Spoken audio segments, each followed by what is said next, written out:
Well, we've just seen the first 8 second-round heats of the BoyleSports Irish Greyhound Derby, and while we thought it was going to get competitive, it certainly did. There were so many close finishes this evening, except for one maybe, Kevin. I think we saw one of the great all-time performances here tonight at Shelbourne. Of course, we've seen 8 of the second-round heats, but there's no question what dog is going to be favoured for the Derby tomorrow, and it's not just a favourite, but a really short-price favourite. Bocco's Diamond took off. We saw him tonight, exploding from traps, 16.68 to the third bend, 29.03.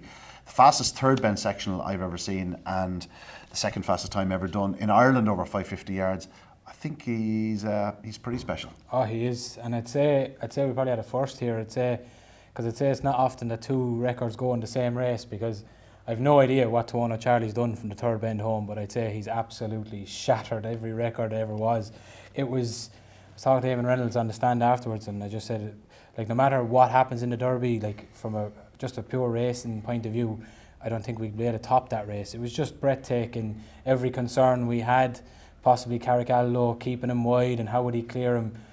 Within 2 strides you knew what was happening. He just absolutely took off. He started well, brilliant sectional out of the box, which sometimes he's not always as good at, but his early, we talked about last week about just brute early speed, and into the third bend, 16.68, like he's a length and a half quicker, I think I heard you saying upstairs, than the records that were here previous, and you were talking about Susie Sapphire, Pistan and Ewan Taylor, and he's a length and a half quicker than him. Like, he's not just quicker than him, he's a length and a half quicker than him. And then you have the wonder dog Tuono Charlie. Anyone who doubted connections in dropping him back, he put egg on their face tonight, because we can't lose sight of what he did in behind. I know he ran well last week, but tonight it was just incredible. Last week was a sharpener. It's like a dog that you run these dogs in sprints. You think a dog has early speed over 4 bends. You go, we'll give him a sprint. And if he doesn't perform the first night, people go, I'm not sure he'll make a sprinter. You got to give him 2 or 3 goes at it. This fella's been running for. Like, March was the last time we had a 4 bend run. I actually only talking to Sharon Hunt tonight before racing, and like she said that, she said, he noticed the dogs around him last week. He was going like, he hasn't seen a greyhound basically in 6 months. In every race he's ever been. Tonight, they were talking, just herself and Alan were just talking as if, he's going to turn third tonight, and he'll get a run at them, and like it was, He did. He turned third. He's 8 lengths off them at the second bend, or at the third bend. He's beaten 2. He's probably doing 11.80 home, as you say. 12 is the magic number. Like 11.80-ish. Like, I'm not sure what it is, but it has to be around 11.80.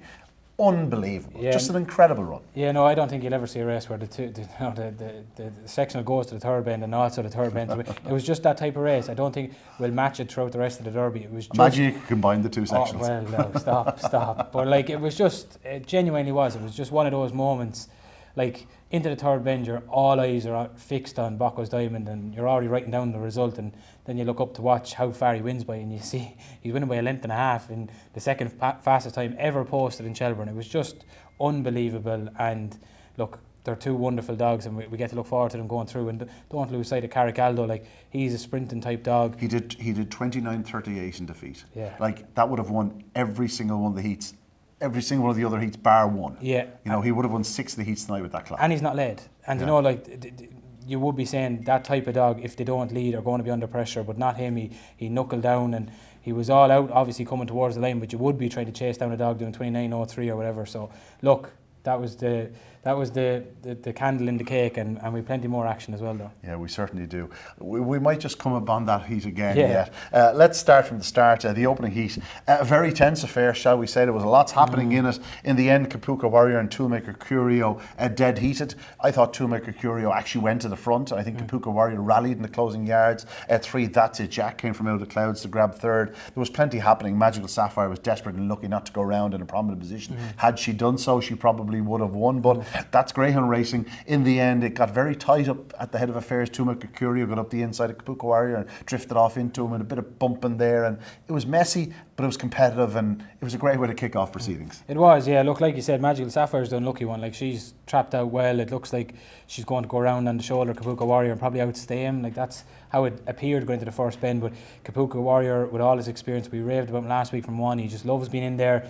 Used experience, just edged off, gave Magical Sapphire the nudge, and away he went. And I did think from that but point. left that gap down there at the third. He did, which I was surprised about. You know, like we rave about how much he loves the red jacket. I was shocked that he left that gap there. And even Sid Zafiro, who hasn't even qualified, he looked like he was coming to nearly win the race between the bottom two bends. And then that's it. Jack flies home in third. Look, a dead heat. I don't know how many times we have them throughout the Derby. It's very rare. I can't remember doing this with you at one. But yeah, look, it was a brilliant race. Kapuka Warriors on 17.22 off of 3.49. I don't think he's actually got away particularly well, but he's capable of better. He want the inside draw. I thought in real time Toolmaker Curio had actually nailed him on the line, but it was just so tight. A dead heat was called, and that's it. Jack will have to improve at the boxes. He's got some nice early pace sections below in Limerick, but he'll have to. Got his reserve. He's in the third round of a Derby. He won the last 48. Yeah. Less than 2.5 lengths separated first and last. Like, it just sums it up. Like, it was so competitive, and that was the trend for the first few heats. You know, in the opening round there were so many trap to line winners the first night in particular, and yet I think we had to wait till the 5th or 6th race tonight, or 5th or 6th heat, to get a trap to line winner. The second heat went to Fairy Footsteps. This was not straightforward. I actually tipped her up as a lively outsider at 16 to 1, thinking she might pop out and lead. She's 5th into the corner in amongst greyhounds.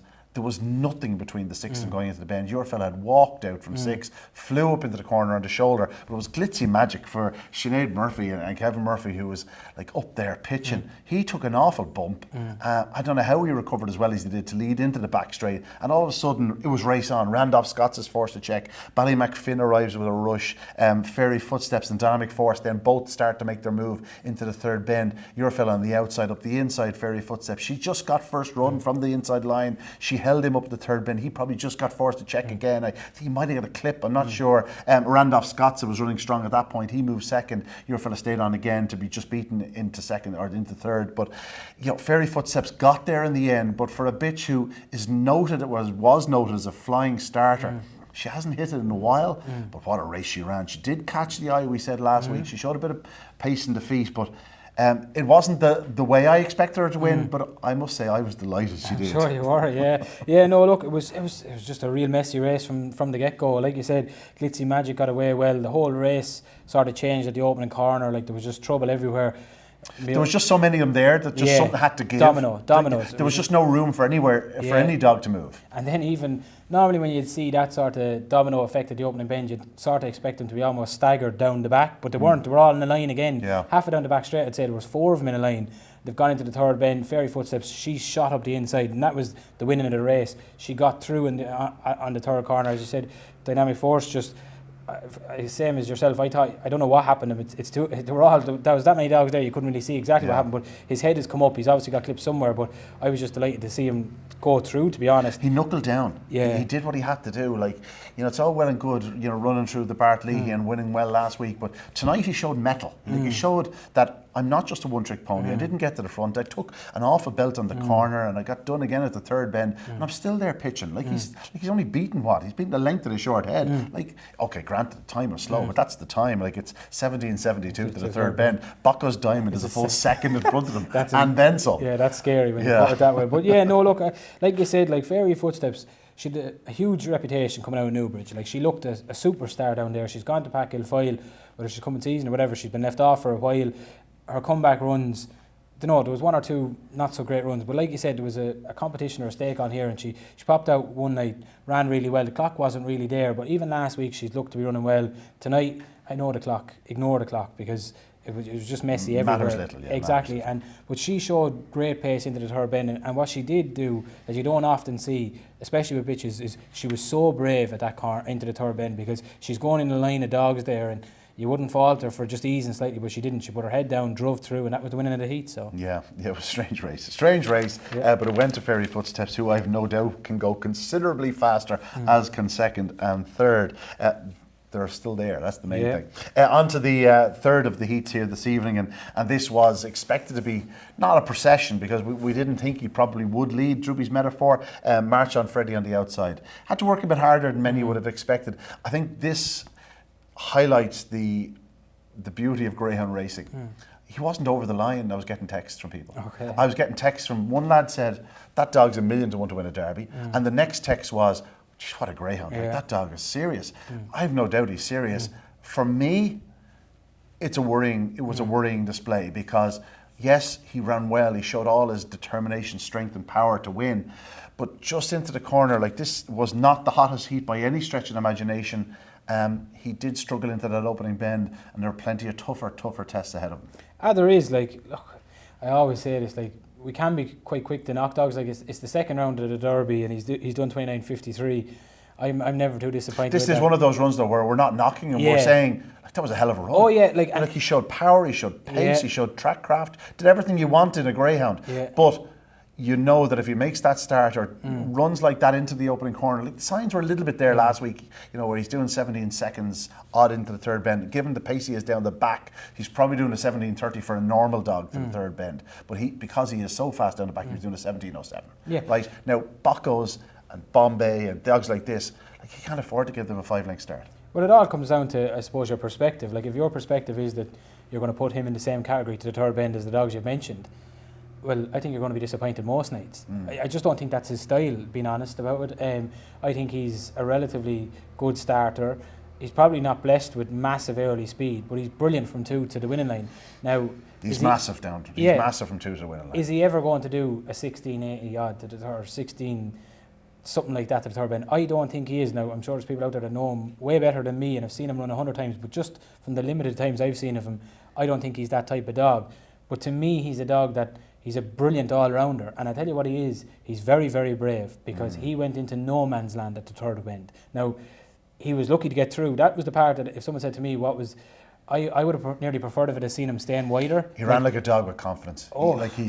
He's been bulletproof in recent times, and he just went, I'm going through this gap, and there's nothing you can do to stop me. Well, I bit my tongue going into at the third bend, because he shouldn't have got through where he did, but he forced his way through, and he's done 29.50 odd. I'd never be disappointed with it. It just comes down to, I suppose, what your context is of the dog. I think he's a good all-rounder. I don't think he's ever going to go to the third bend with Bombay Pat, with your Tarsland Masai, Seven Beaches, your Boccos Diamonds. I just don't think that's his style. But if them dogs get any sort of touch at the corner and he turns into the back straight 2.5 or 3 behind him, I'm not saying he's BoyleSports Bob mould, but I think he's more in the mould of those type of BoyleSports Bob than he is a Bombay Pat or a Boccos Diamond. So my perspective of it, I'd be delighted with him. I thought the only thing is where he went to the third corner, he got through it tonight. That's my more worry. I prefer him if he'd stay wider, because you're not going to get through that gap every night. But it showed his versatility too. He doesn't mind. He'll pass on the inside, up between him, down out wide. Look, it's probably not as sexy a run as he done last week, but like, to win a heat, 2 hurdles done. Yeah. You know, he's into November now, and he's doing 29.50. Like, he's not done 29.90. Like, he's done 29.50. We're disappointed because there's a 29.03 done the card, but there's still a month to go. And I don't think we're disappointed. No, maybe that's the wrong one. But whoever text said he should have been a million, well, he's clearly disappointed. But I wouldn't have the same opinion as he's a monstrously fast greyhound. Yeah, if draws 100%. go his way and he finds a way to get around that corner every night, like, he's going to be there in the latter stages, no question about it. But he's a wide seed. He's going to get a wide-ish draw. Now, I know a lot of the hot pots are wide. A lot of hot ones going through from the outside. But he's going to get, even if there are hot pots outside him, they're going to be ahead of him, cut the corner. So he'll still generally have the wide outside to himself. I think it's going to take a fair effort to keep him out of frame now. I see him being there pitching semi-final. Whatever happened Ballyhimmock and Leo in his opening round defeat, like, he just seemed to stop to a walk. It wasn't tonight. No. I'll tell you one thing, he made some manoeuvre around the bottom 2 bends, because he's a bad fourth, well, not a bad fourth, but he's looking destined to be fourth into the third bend. He came around and swung cut in, and all of a sudden he goes from fourth to second in strides, and he's only beaten 2 lengths by March on Freddie. Just a leagues better than last week's run, and back in third, House Martin showed loads of pace, had to show a bit of determination to closing yards. Drippy's metaphor, let's just say, gave him some close attention. Yeah. No, look, Ballyhimmock and Leo, that race last week was just a strange race. It was the race where all the messing happened at the opening bend, and whether that was just a distraction, I don't know. I genuinely don't know, because, like, he's 1,000,000 to 1 on last week when he hits the front down the back. Like, the race, in my opinion, was over, and he just got picked up. Whether the distraction caused it, but this is the Ballyhimmock and Leo we've seen in recent weeks. Like, he's been absolutely flying. Like, he went down there to Cork Laurels final night on a desperately slow track. They rated it 50 slow for the 550. That could have been 70 or 80 slow. You were there. You saw it with the rain that fell, and he's posted a 30.22 in a really good race. Like, we know how good this dog is. He's coming back off a layoff, and Billy Dunn and John Dunn have him flying, and like you said, he's literally got him behind March on Freddie. It's almost like a jockey on a horse, they say follow the horse that's going forward the quickest. He spotted March on Freddie making up the ground, and he slotted in behind him. March on Freddie made the gap, and he just followed him through. It was great racecraft, and like you said, House Martin, look, we all know what happened with Droopy's Metaphor at the line. You're just sort of glad that House Martin was third and Droopy's Metaphor wasn't, and we had that issue then. But yeah, look, House Martin, maybe I'm wrong on this, but I think there's a run in him. You can just sort of see it. He was showing loads of poke around the opening two bends. Like he's on Droopy's Metaphor's backside down the back straight, and that's fair running. Now he got held up at the third bend as well when Metaphor started to tire. So I think like he's beaten 7 lengths, but he ran much better than that. Yeah, I think there is a run. Like this is a dog with, like, you know, he's a serious start to his career. Now he's only had 7 races, but like he was the dog that led Kellaway Nagara the whole way to the line in Cork and came up with a massive reputation. Obviously changed kennels and stuff like that, but I just think he's ticking every box of a dog that if he gets a plum draw again. It was unfortunate like Droopy's Metaphor was there because he went around a comfortable leader in most races, but Droopy's Metaphor is as good in early pacers. There isn't a competition, but I can see him getting on the bunny some night now, and at a big price he could be double figures even next week depending on the heat that he draws. And don't be surprised if he runs a massive race again. Yeah, no, I agree with you. Certainly an inside draw will aid his claims. On to Heat 4. This was a cracking heat. Check for Cash popped out again, took that step right from trap 1, but leads into the opening corner. Untold Dollar. I'm going to be thoroughly frustrated by this fellow very shortly. I think he's just not getting the start. He's racing up the dogs. He's checking at the third bend, and you can see it coming a mile away. And that's my issue. It's not that the door's been closing him every night. I just think at this point he's now starting to believe, sugar, they're going to close the door on me, and he's almost waiting for it, and that's an issue. If he gets his trapping boots right, I don't think that's going to be an issue, because I think he'd be in front on that point in various nights. And in fact, if he'd gone through at the third bend tonight, he may well have held on, because he's going to find himself a length in front of Check for Cash, who ends up getting beaten only a neck. So you know what I'm sort of doing the logic there.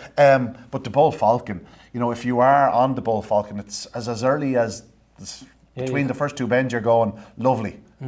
All I want now is for clean the two to go at each other, and for my fella just to sort of just keep himself sort of prepped, ready for the run. And when the run came, the Untold Dollar checked up off that third bend, and he just checked out that little fraction wide. Falcon's through it, and he charges up the hump straight. He wins a neck in 29.39. And you know what? I get the impression that he was sort of doing it with ease. Yeah, third or fourth gear. I think if there was anotother dog in front, he could have gone again. Do you know what I mean? I just think he felt himself, I'm gone to the front here, and I can pick up whatever I want to pick up. And he wins by a neck pretty comfortably in the end. I thought it was a big run by Check for Cash. And again, Untold Dollar, while he was frustrating, my God, he has some pace. Yeah, no, you're spot on. Like he's I think you're right. And it's no frustration at the dog. I think, like you said, maybe he's just got closed up there once or twice. Circumstances, that's it. You know. Yeah. But like you said, again, like we touched on with House Martin, even more so with Untold Honor. Like no one, I don't think, would be shocked if we don't know what's going to happen tomorrow night. But if we had a heat of death, as they would call it, and he was in it and he popped out and won it, like he's as fast as what's in the competition when he does things right. Like you said, off the second bend, when I'm watching it, I know you made reference to the Bowl Falcon. Even at that early point, I thought Untold Dollar was a good thing at that point. I know it's Check for Cash who won't be stopping in front, but I'd watched the trailer a few too many times. That was my issue. Yeah. Well, look, I wouldn't give up on him either. I know you've tipped him up anti-post. Like, the engine is there, and once the engine's there, you can work with the rest. And if he does get a clear run and get away early, he can go up very, very quickly. So if one run from the front could all of a sudden, confidence is a strange thing with greyhounds. Yeah. And like you said, Check for Cash is on a corker. Like, he's a brilliant pup, this dog, and like he's very lightly raced. He's been running at the top level every single night, and you give him red, he's brilliant. And that was another sign in the Bull Falcon. Like you said, like how do you keep the likes of him to one of Charlie out of the first 3? It's nigh on impossible, because they're just so strong, and like you said, he looked to be doing it at ease. Damo's already priced up the Derby as of is, with 71 runners left in it, and I noticed the Bull Falcon and Charlie got that little cut. Clip, like they were all of a sudden looking real each way value. The way this Derby's starting to shape up, because you've got so many early pacers going through. Those two are really like beacons, like they're just blinking at you. Well, have a few quid each way, you never know your luck. On to Heat 5, and we spoke of House Martin. Well, his sister, Grange Clare Lady, she is a ringer for the mother. She was racing from trap 4, and this was a race packed with early speed. there was no hard luck stories. She popped out, she charged into that opening corner, she got a length in Clonadduke, she went round in front, and then you had Clonadduke chasing her in Glengar Martha, both of which were returning after a long layoff for their runs last time out. So there was a danger of them blowing up. Glengar Martha didn't blow up per se, but you could tell she just probably wasn't fully fit yet. She drifted off the last bend. Clonadduke, I'm afraid, did bounce. There's no question the bounce factor was there with him. I'd say they were rushing to get him back, and you know, it just probably came too soon for him. But he ran hard to the third bend, but that was it. His goose was cooked. Instead, Glengar Martha emerged as the main threat. Hawkfield Blue ran a remarkable race in third. I wouldn't say his sectional home was as fast as it probably looks, because I think the 1-2 are tying up. Certainly Grange Clare Ladies tying up, and Glengar Martha, as we said, isn't finding an awful lot. But so much to like about Grange Clare Lady. Like what does Susie Sapphire, like what a legacy, and like imagine being Peter Comfort and Noel McKenna and having Susie Sapphire, and then she producing bitches like this, like the crack you're going to have with this lady, you know what I mean? I think it's a massive step up, to be honest. I saw her running in the unraced up here, and I know she went down to Cork, she beat Road Exile, and she absolutely came out underneath the bars that night. It was incredible, but it was still a 28:30 run, and maybe I'm wrong, I had her sort of label as that. I thought she was a real good bitch, don't get me wrong. She's gone from being a real good bitch to being an Oaks bitch now, isn't she? She is, and you know what's mad? Her mum was the same with me. When her mum won the Puppy Oaks, I said, yeah, you know, a good Puppy Oaks winner. Then she came along and won the Oaks, and people murmuring, like, you know, could she have a chance in the Derby? I couldn't see it. Didn't think she stayed in the horse box? Didn't think she'd stay in the horse box. I might have even said that. And she was one of the best Derby winners we've seen. And this one now, just slowly. She's only her 12th start. Like if Bocco's Diamond doesn't do 1660 out to the third bend, like we're here raving about 1693 to the third bend, and she's got that brute early, brilliant trapper, does everything right. Tonight to me was a massive step up on anything she'd done. I know you said there was no hard luck stories. I think Hawkfield Blue was quite unlucky. I thought, you know, I thought he'd have to clear Clonadduke. He hasn't done that. Clonadduke's edged off, and then at the bend he's lost a length or two, and he's probably only beaten less than a length of the line. He's beaten a neck and a head, and he clipped heels with the winner. That's what I mean. In fairness, it actually probably cost the winner that little half a length as well. But no, I think it was a good run by first. I think it was a hell of a run by the second, given the fact that she's only coming back to herself, and the fact that she's so fresh. I think she's only just 14 weeks. It was actually Damien that said it to me during the week. She's only about 14 and a half weeks. And then, of course, Hawkfield Blue. He's going to need to find his trapping abilities. That's the issue with him, because I'm not saying he's a one-trick pony, but as the hotter it gets, he's not going to be able to come from behind the good ones. No, but there won't be many heats with as much early pace as there was in that race. That was an incredible early pace. We spoke last week of you know, the 17 seconds been broken twice in last year's Derby in total. It was done 3 races in a row. So we started there with Grange Clare Lady 1693. Here we had 7 Beach in 1696 before the run of Bocco's Diamond in the following heat. We'll touch upon that again. But 1696 from 7 Beach. I end up siding with this fellow, and I end up I think I napped him, just given the fact that I didn't want to nap up something that was an odds-on chance, and given how competitive this was, I thought he would master short grip into the opening corner, and I thought he had enough to hold Tarzan Amasai.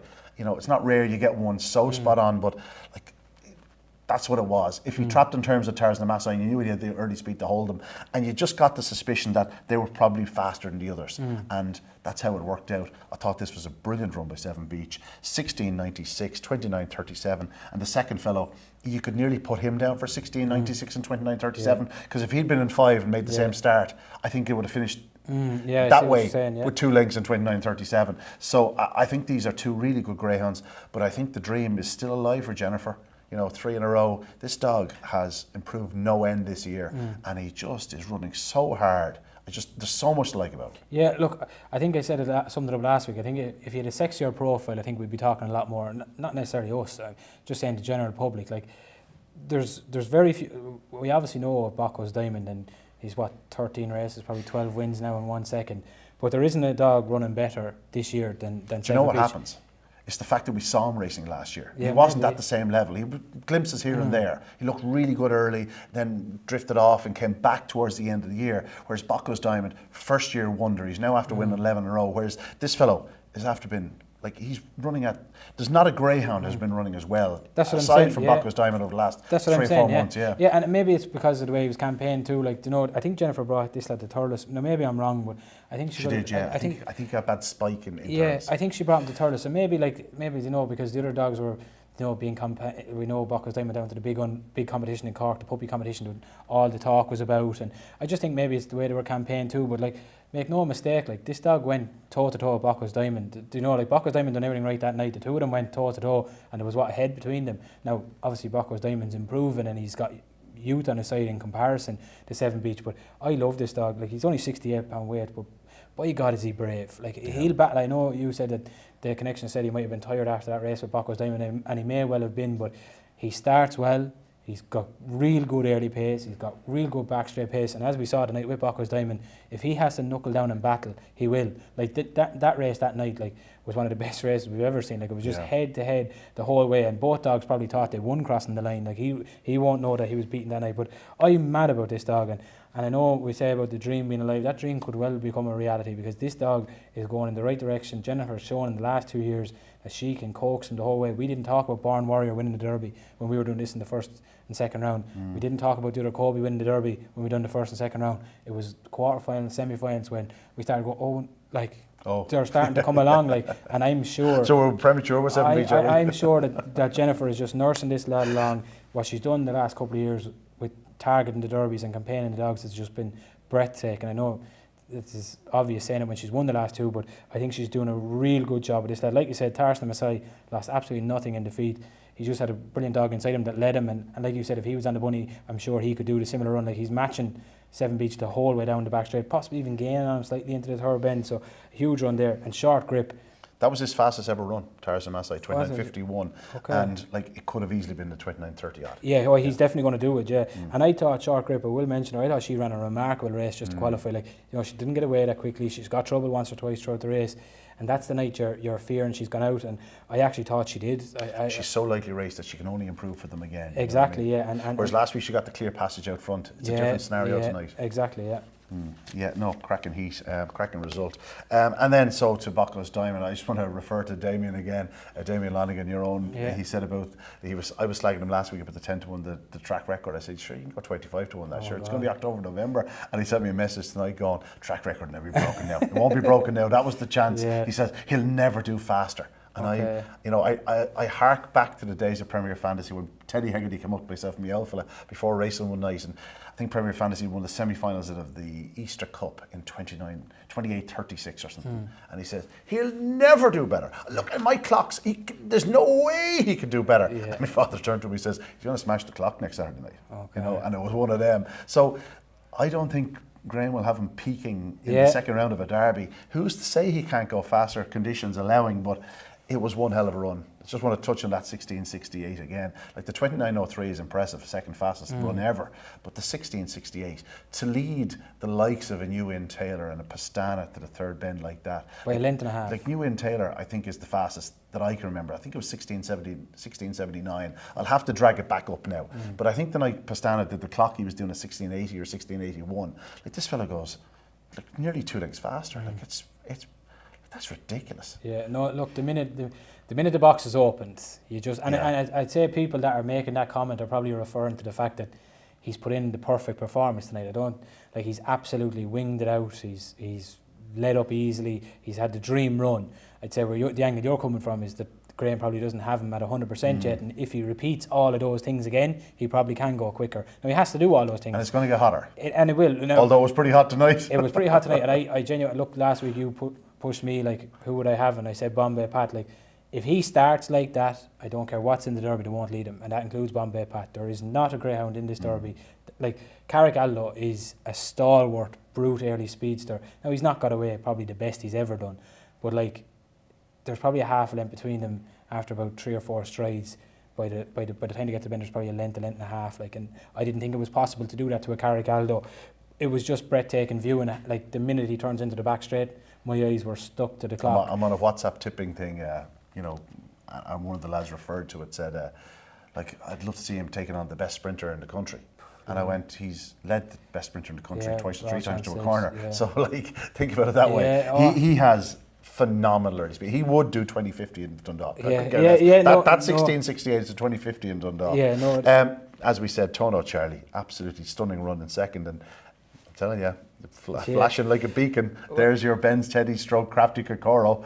Yeah, well, it'll get lost in the performance of Bocco's Diamond. It will. Like, I know you were raving about 200 Charlie last week, and plenty were, but like I think what he's done tonight, like genuinely, is as I'm going to say it, as remarkable as it was what Bocco's Diamond did to the third bend. 200 Charlie from the third bend to win, and I have no idea what the clock is. You know the third bend home quicker than me.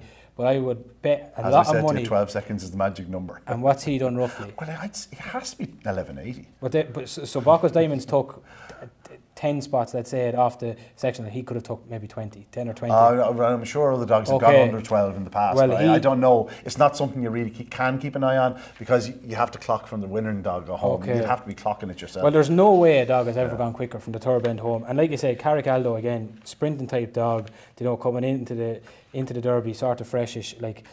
He's not going to come up against too many heats like that, where he has a dog breaking the clock to the third bend and a dog breaking the clock from the third bend home. Carricaldo next week could be up against your fella Bob, and Bombay Charlie, and Feckin' Marshall and Freddie, and you'll be going, at least he's an easy one this week. You know I know. On to the last of the 8 heats, and a great way to finish again. We've mentioned that man a couple of times this year already, Jerry Amelia. Yeah. Not just a fantastic winner, but a fantastic one too. Yeah. Dino's Bay.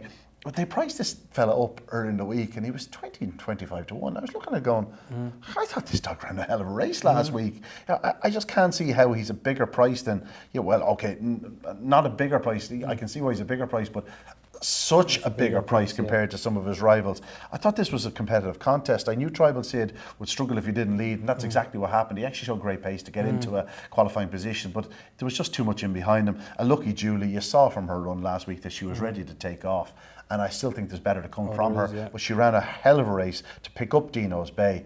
And I think it's fair to say there was an eye catcher behind them again, Undulation. She ran a remarkable race. She missed the kick, and she then found traffic spots, and she got stopped 3 times, and still arrived with rush off the last bend to a point where I thought, she's going to win again. And she got done again. Yeah. But no, a lucky Julie.